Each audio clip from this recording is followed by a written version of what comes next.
ఇలా పట్టుకో, ఇలా పట్టుకు అంతే. అన్నతో మాట్లాడా సార్ ఇటు పట్టు.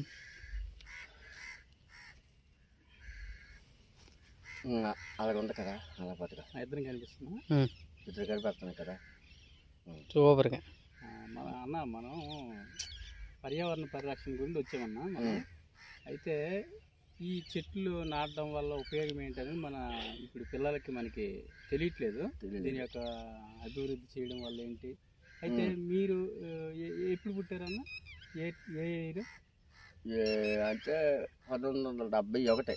71 మినిమం ఒక అనుభవం ఉంది సార్ మీకు. అయితే మనం ఏటేటి నాణ్యాలు తెలుసా మనకి? నాణ్యాలు అంటే ప్రకృతి వ్యవసాయం గురించి అయితే మాత్రం చెప్పగలము. దీని నర్సరీ గురించి అయితే చెప్పగలము. అది ఓకే ఓకే.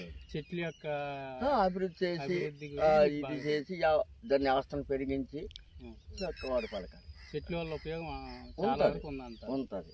అంటే మనకి వేసవి ఉంది కదా. అవును, చాలా వేడిగా ఉంది. ఎందుకంటే వేడిగంటే మరి ఋతుపవనాలు చెట్లు లేక ఋతుపవనాలు తక్కువ అయిపోయి. ఎగ్జాక్ట్లీ కరెక్ట్ పాయింట్ చెప్పారు సార్. ఋతుపవనాలు అనేది విషయం చాలా మంది తెలియదు సార్. మన పిల్లలు కూడా చాలా ఇబ్బంది పడుతుంటారు అనమాట. ఋతుపవనాలు బాగోక, వాతావరణం బాగోక, చెట్లు బాగా నాశనం చేయడం వల్ల ఇప్పుడు చాలా మంది బర్త్డేలు కానీ చాలా ఫంక్షన్స్ చాలా వేస్ట్ చేస్తుంటారు మనీ.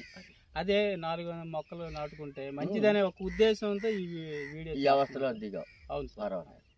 అయితే మొక్కలు నాటడం చాలా మంచిదని అంటారా? మంచిది, చాలా మందికి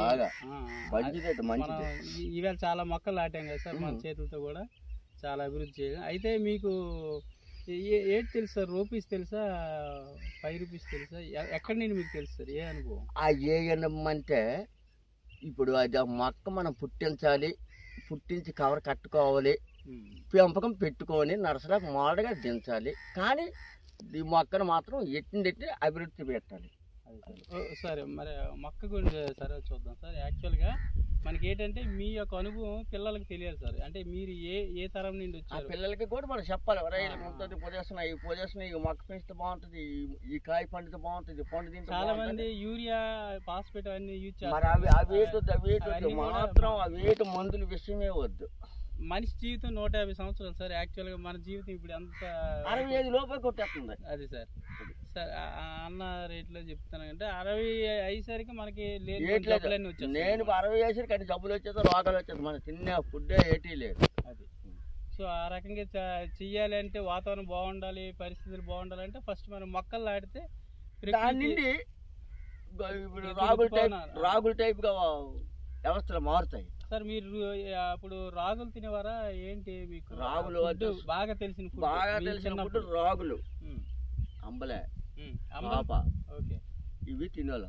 అంబలి, తోప, జొన్నలు తెలుసా? తెల్ల జొన్నలు తినాలి.